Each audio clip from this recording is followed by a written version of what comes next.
क्या 2025 में खत्म हो जाएगी पृथ्वी? क्या आने वाली है महाप्रलय? क्या फिर से मचने वाली है तबाही? पृथ्वी पर महाप्रलय को लेकर क्या लिखा है भविष्यमालिका में? क्या सच होने वाली है भविष्यमालिका की भविष्यवाणी? क्या नरेंद्र मोदी ही होंगे भारत के आखिरी पीएम?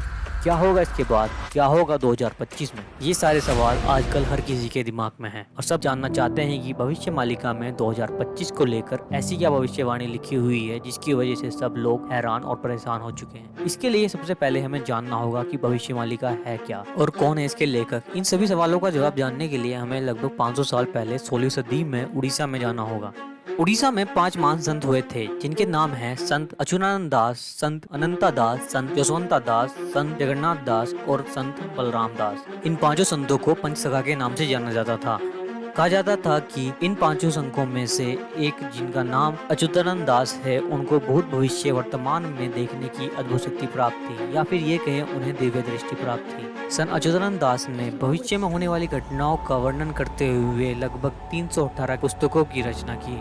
मूलतः सारी किताबें या फिर कहें ग्रंथ ताड़पत्रों पर लिखे गए थे। इन्हीं 318 पुस्तकों में से एक पुस्तक है भविष्य मल्लिका, जो आजकल बहुत ज्यादा चर्चा में है। यह सवाल दिमाग में जरूर आता है, आखिर भविष्य मल्लिका ही इतनी ज्यादा चर्चा में क्यों आई? 317 पुस्तकें जो कि संत अच्युतानंद दास ने ही लिखी थी वह इतनी ज्यादा चर्चा में नहीं आई। असल में भविष्य मल्लिका के अंदर ऐसी कुछ भविष्यवाणियां की गई जो हाल फिलहाल में सच हुई। भविष्य मालिका में उल्लेख है कि पुरी के अंतिम राजा गजपति नाथ होंगे और हाल फिलहाल में पुरी के राजा गजपति नाथ हैं।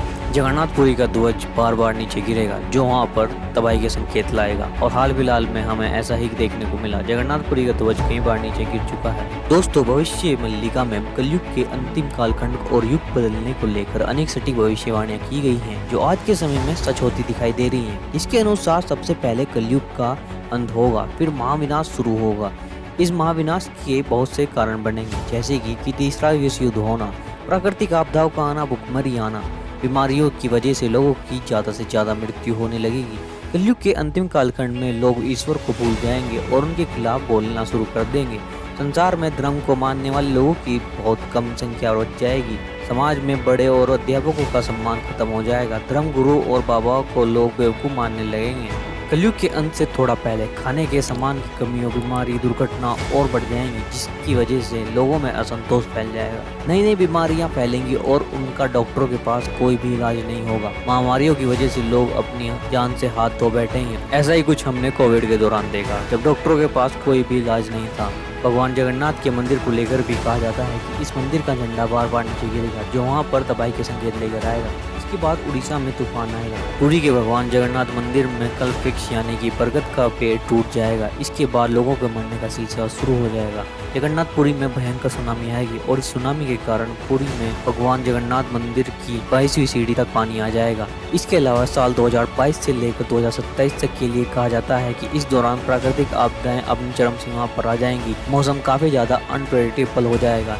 इस दौरान धरती का तापमान इतना बढ़ जाएगा कि गर्मी की वजह से लोगों की जान जाने लगेगी। इसमें भी 2023 का साल दुनिया में सबसे गर्म साल होगा। धरती के कई ग्लेशियर टूट जाएंगे और नॉर्थ और साउथ पोल पर जमी बर्फ पिघलना शुरू हो जाएगी। धरती का मौसम चक्र बेहद खतरनाक तरीके से बदलना शुरू हो जाएगा। मौसम संबंधी ज्ञान लोगों के किसी काम नहीं आएगा। 2023 में धरती पर भूकंप की संख्या बहुत ही तेजी से बढ़ने लगेगी, जिसके कारण बद्रीनाथ धाम भी अपने रास्ते इंसानों के लिए हमेशा के लिए बंद करना शुरू कर देगा। बद्रीनाथ धाम की आपदा से आप लोग अवगति होंगे कैसे धीरे धीरे पहाड़ी खिसकती जा रही है। लोग वहां से पलायन करना शुरू कर चुके हैं। अगर सरकार द्वारा जल्दी कुछ नहीं किया गया तो बद्रीनाथ धाम भी लुप्त हो जाएगा। आइए अब जानते हैं आगे क्या लिखा है भविष्य मल्लिका में विश्व युद्ध के बारे में। साल 2022 में तीसरे विश्व युद्ध की नींव रखी जाएगी, जो कि 2025 में भीषण युद्ध में तब्दील हो जाएगा।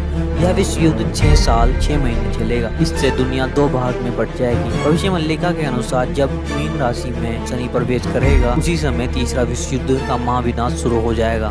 दोस्तों, हैरानी की बात यह है कि 2025 में ऐसे ग्रह नक्षत्र बनने जा रहे हैं जब शनि मीन राशि में प्रवेश करेगा। 29 मार्च 2025 से 23 फरवरी 2028 तक कभी मार्गी तथा कभी विक्री होकर शनि मीन राशि में रहेगा। इस समय भारत भी विश्व युद्ध में शामिल होकर अपनी भूमिका निभाएगा, लेकिन भारत इस विश्व युद्ध में अंतिम 13 महीनों में ही शामिल होगा, जब पाकिस्तान, चीन समेत 13 मुस्लिम देश भारत पर हमला करेंगे। शुरुआत में इन देशों को सफलता मिलेगी, जिसके कारण भारत का बहुत बड़ा हिस्सा दुश्मन के अधिकार क्षेत्र में चला जाएगा, मगर भारत बहुत जल्द ही इस विश्व युद्ध में वापसी करेगा। भारत न केवल युद्ध जीतेगा बल्कि भारत अखंड भारत का भी निर्माण करेगा। दोस्तों, भविष्य मल्लिका के अनुसार भारत का आखिरी राजा एक हिंदू शासक होगा जिसकी प्रवृत्ति योगी जैसी होगी, जिसकी कोई संतान नहीं होगी। वह ऐसी जगह जन्मा होगा जिसकी जमीन 3 ओर से समुद्र से घिरी होगी और यह शासक युग परिवर्तन का कारण बनेगा। इस विश्व युद्ध के उपरांत चीन के कई टुकड़े हो जाएंगे और बचे हुए 12 मुस्लिम देश अपना अस्तित्व खो बैठेंगे और पाकिस्तान का तो नामो निशान मिट जाएगा। वह अखंड भारत का हिस्सा हो जाएगा। दोस्तों, भारत पर हुए हमले से लोग परेशान हो जाएंगे। वहीं दुश्मन सेना जगन्नाथपुरी को घेर लेगी। इस समय भारत में गृह युद्ध की स्थिति चरम सीमा पर पहुंच जाएगी। तब भारत में सैन्य शासन लगेगा। दुश्मन सेना राम मंदिर और बंगाल के काली मंदिर पर हमला करेगी। इस हमले में